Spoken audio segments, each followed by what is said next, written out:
Broadcasting from the business capital of the world, this is the Podcast Business News Network. And welcome back to the show. We are so excited to have Bonnie Ring here, who's being inducted into the Hall of Fame today. And we're live not only on the podcast, but on the Zoomcast. So excited to speak to her here from Half Moon Bay, California, as a licensed psychologist and author and so much more. Welcome back to the show and great to see you here live. How's everything? Everything's just great. I'm so glad to see you in person. Oh my, same here. And what a beautiful background. Do you live close to the Golden Gate Bridge? I live about 25 minutes away. Wow. So it's like right there in your backyard. In San Francisco for about 10 years. So. Oh, amazing. Well, congratulations again on this honor of being inducted here into the Hall of Fame as Woman of the Year. We are excited to have you back. And since it's the first Zoomcast, I need a little overview for those that do not know you. Please tell us a little bit about yourself. And my goodness, you have been over 30 something years as a psychologist. Tell us a little bit about yourself and Episcopal priest.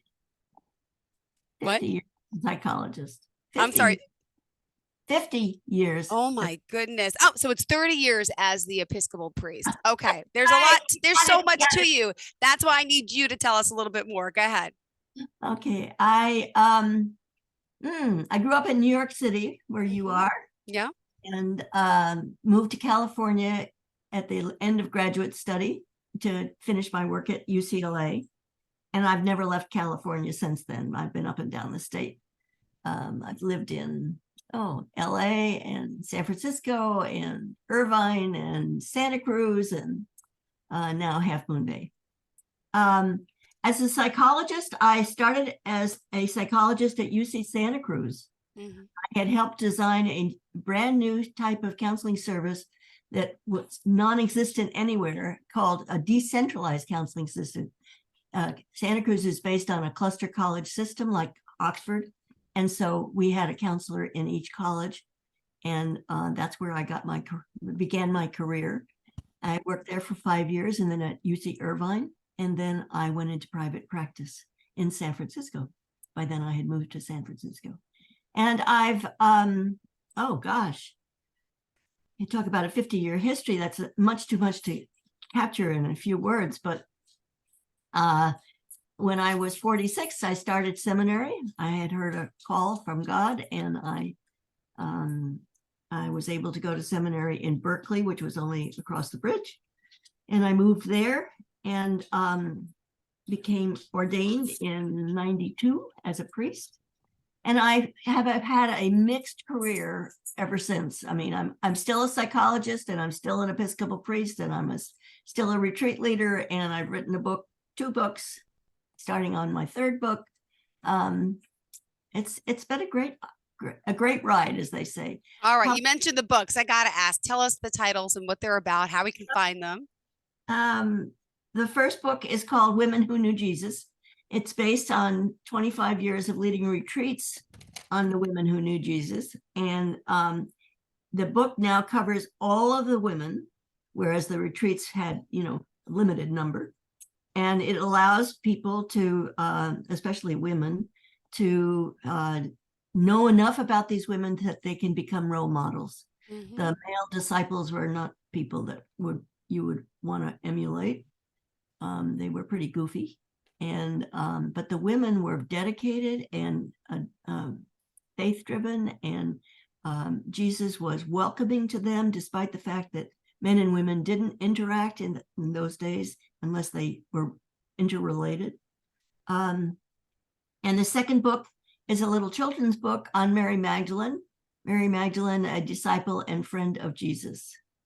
And the third book is going to be a memoir called Unbound and Congruent.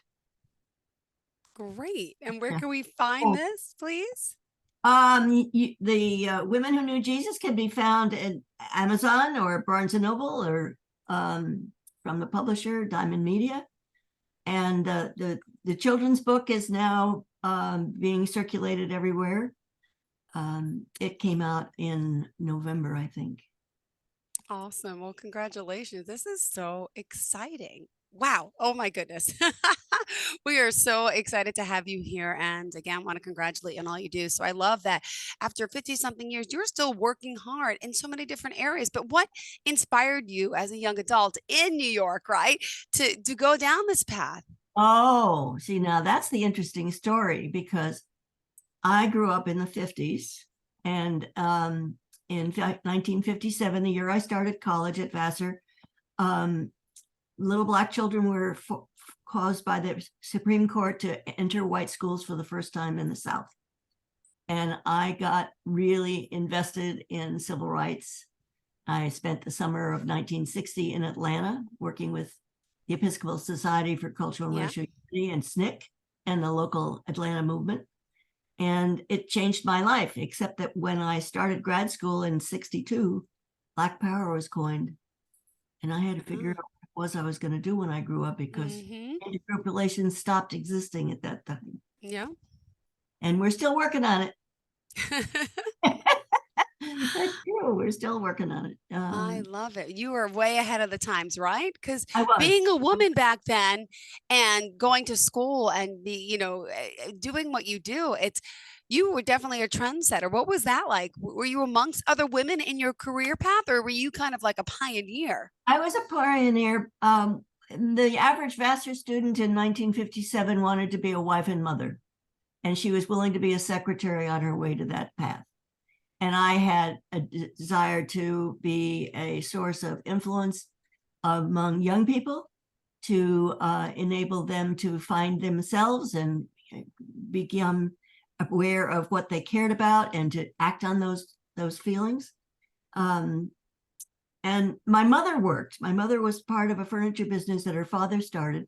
So I had a female role model that wasn't an at-home mom. She was very definitely a professional woman, and she designed furniture and sold it.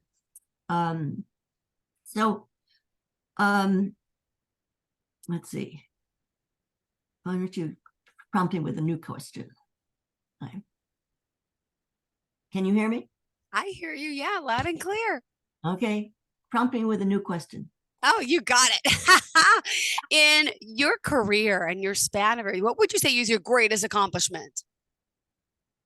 That's a good question. Probably being on the radio. I was the first on-air psychologist in the Bay Area. And I had a daily show, 3 hours in the morning, right during drive time, on KSFO. And it was the Dr. Bonnie Ring Show. And each day we asked a question of the audience, and then they called in with their concerns around that question. And that was probably the most exciting thing I've ever done. Wow, who knew? And you're back here on the radio now. Being, again, being honored for your achievements. But my goodness, wow. This is an amazing career path. And I want to know more, about you. Looking back, would you say, is there something that you would change or, how do you, right? It's a kind of a hard question. Is there something you'd change or do different, or are you happy the way things have gone? Well, yes, I'm happy with the way things have gone, but I haven't been directing it. It's been directing me.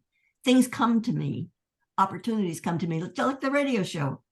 A fellow psychologist had said, if you're now in private practice, you may need some help on filling out your insurance forms. So I went over and he showed me how to fill out the insurance forms and say nothing. And 2 days later, he called me and said, I was on the phone for the Marriage and Family Association, and this radio station was looking for a person, and I decided that you were perfect for it.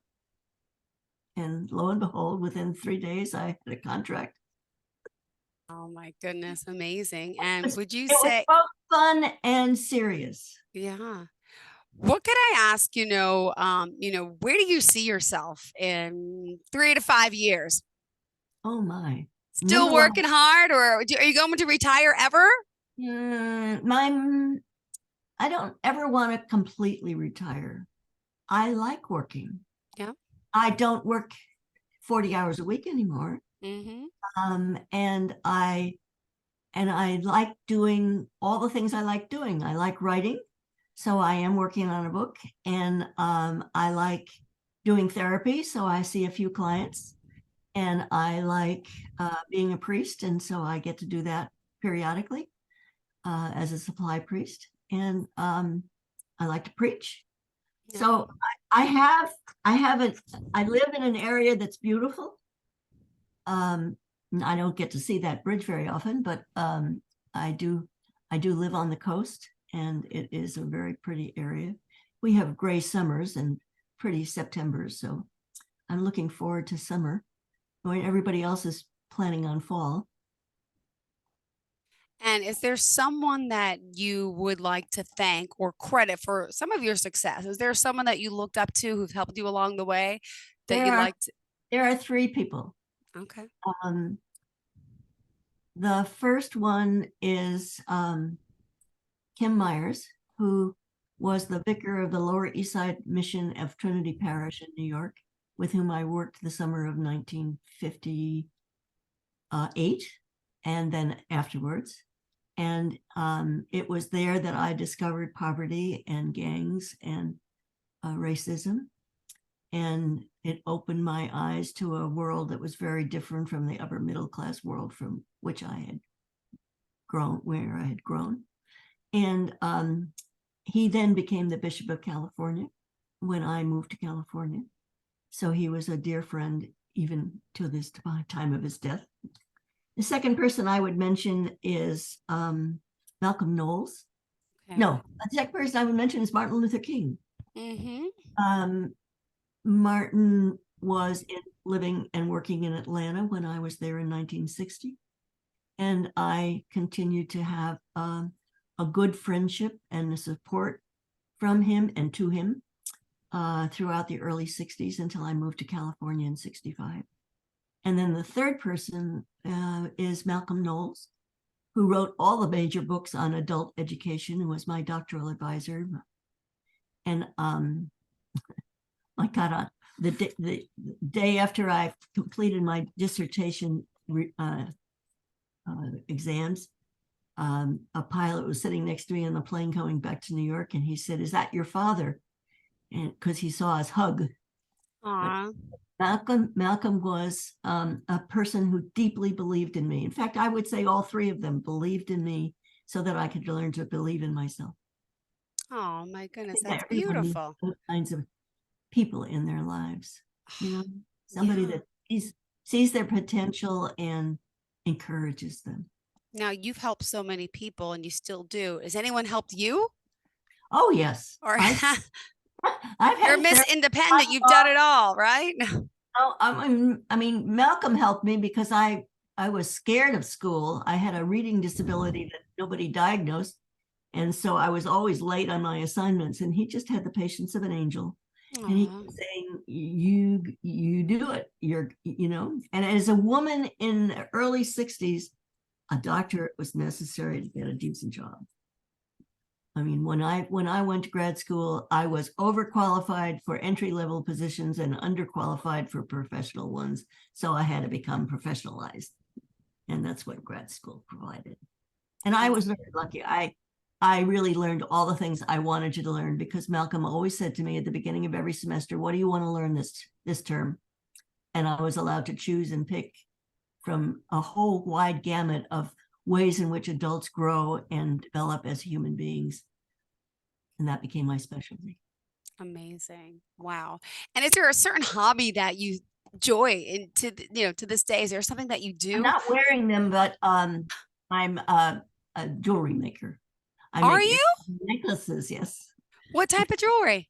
I earrings Okay. and necklaces, and I go to the gem shows that are local about 4 times a year now that the pandemic is over, and pick out beads that speak to me, and then I make pretty things.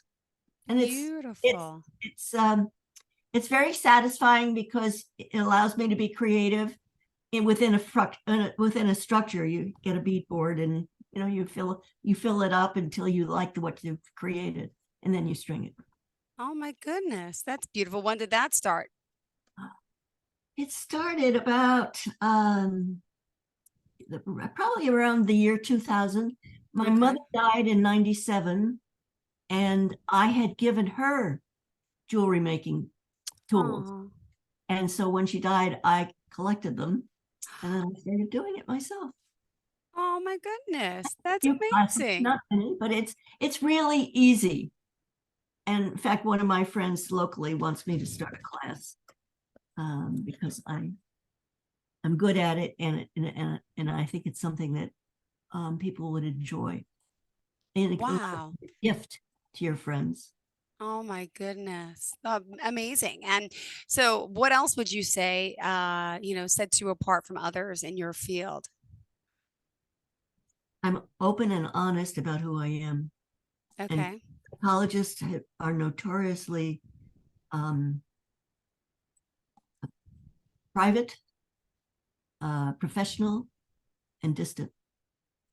And when I had my radio show, I had colleagues tell me, my clients asked me to be more like you, meaning they wanted to know more about who they were as a person.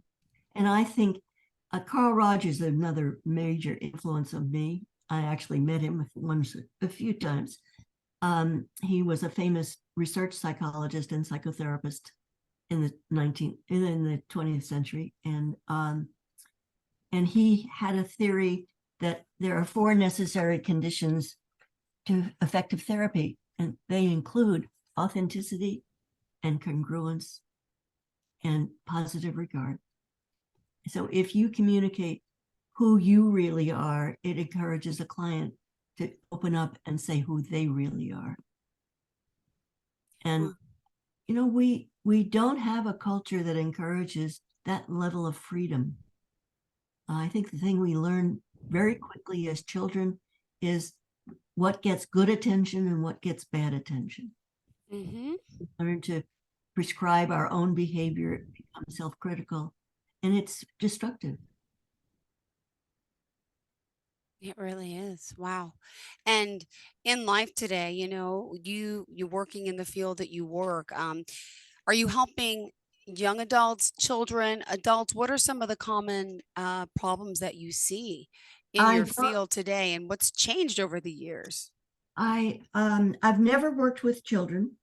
I don't have any of my own. I had stepchildren for several years.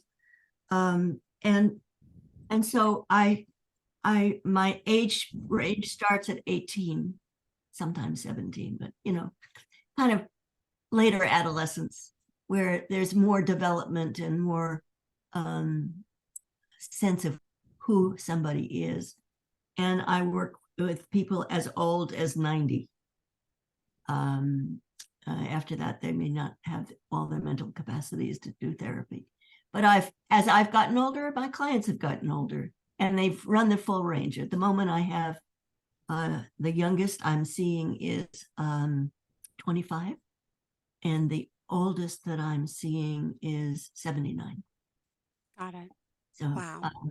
I don't think you need to have an age range, especially after 50 years of experience. But you do need to listen really carefully. And many people have emotional problems, but they downplay them. Mm-hmm. And they are plagued with either depression or anxiety. And it's only when it gets to be so dysfunctional that they can't manage their Yeah. lives that they'll then seek therapy. I think therapy is the greatest gift you can give yourself because you get to know who you are. And I still see as therapist. I started when I was in the second year of college Okay. because I was really unhappy at Vassar and I didn't understand why. But it was not a affirming place. The Mm-hmm. the orientation began with the president, first female president of the college, saying, "Look at your left and look at your right. One of the three of you will not graduate." And I Wow. decided that day that I was one who was not going to graduate. Mm. Fortunately, I had a teacher that encouraged me to leave there and go to a place that was um, less controlling and demanding. And I finished my undergraduate work at NYU at Washington Square College in New York. And it was perfect. I could major in student government, sociology, and civil rights. I did all three all the way through. Amazing. Wow, this is exciting. Well, we're so proud of you and so excited to have you here with just 3 minutes left in the show. What did you want to add to our listeners about your accomplishments? And, here you are as a successful woman in this field, let alone all these other fields, becoming an author, becoming a priest.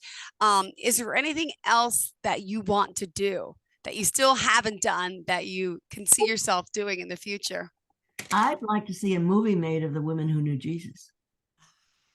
That's my dream.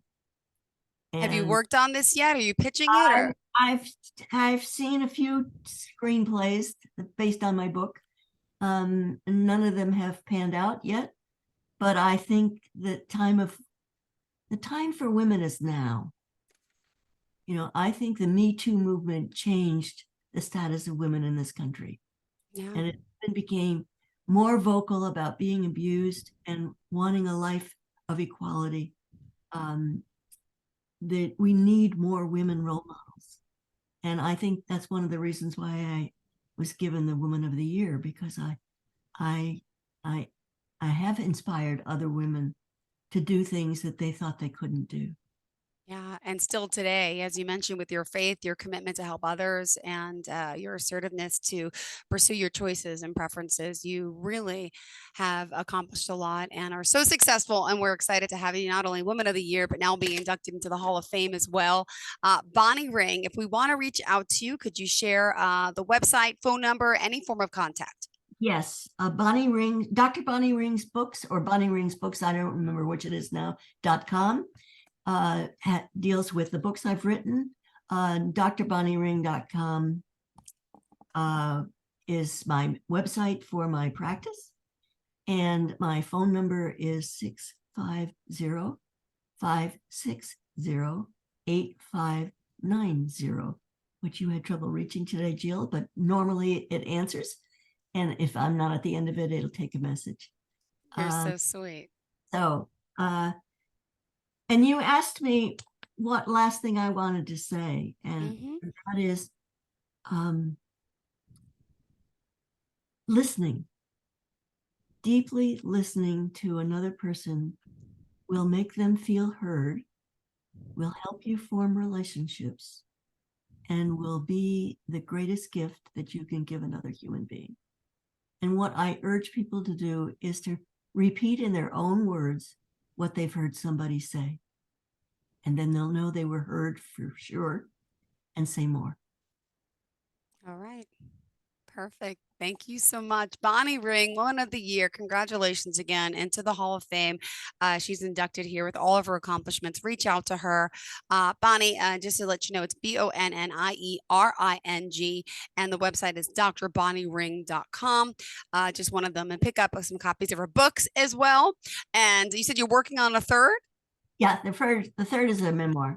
Beautiful. And anyone out there is interested, I mean, we could pick up one of her books, make it into the TV series, hello, or a movie or something, right? Please feel free to reach out to her if you are inspired by that. I'm sure she'd be willing to talk to you if you're a secret investor or someone in the business that can help, right? Terrific. That would be. Thank you so much, Bonnie. Have a fantastic day. Enjoy the changeover of fall soon, right? Yes. What's the weather like today there? 60 and gray. Oh, wow. It's 88. I'm on the coast, so 20 miles away from me, it's 80 to 85. Got it. Well, enjoy the beautiful coastal weather. Enjoy your day. Again, congratulations, Bonnie Ring. We'll talk soon. Are you looking for even more of the podcasts and hosts that you love? The Podcast Business News Network is proud to announce that you now have even more ways to listen live. Check out the MyTuner Radio, online radio box, and Simple Radio apps on iOS and Android, or find us online. Search for Business News Network on mytuner-radio.com, or search Podcast Business News Network on streama.com and onlineradiobox.com/US. Take your podcast on the go and don't miss a minute of the action.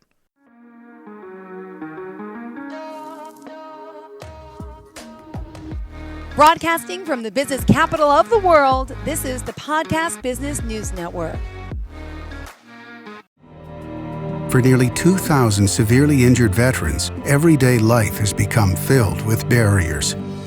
Day-to-day simple tasks can become pretty daunting. I have to carry my chair up 2 flights of steps or have somebody do it for me. What scares me the most is just the falling.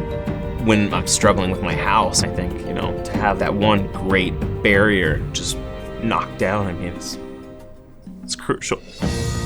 Home for Our Troops is a wonderful nonprofit that builds a Mortgage-free, fully adaptive, handicap-accessible house. And there's no catch. It'll be our very first home that we've ever owned. This is a game changer. This is where your life begins again.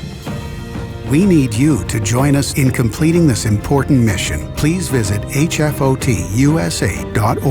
and help build homes and rebuild lives. Because of you, everything's going to be okay.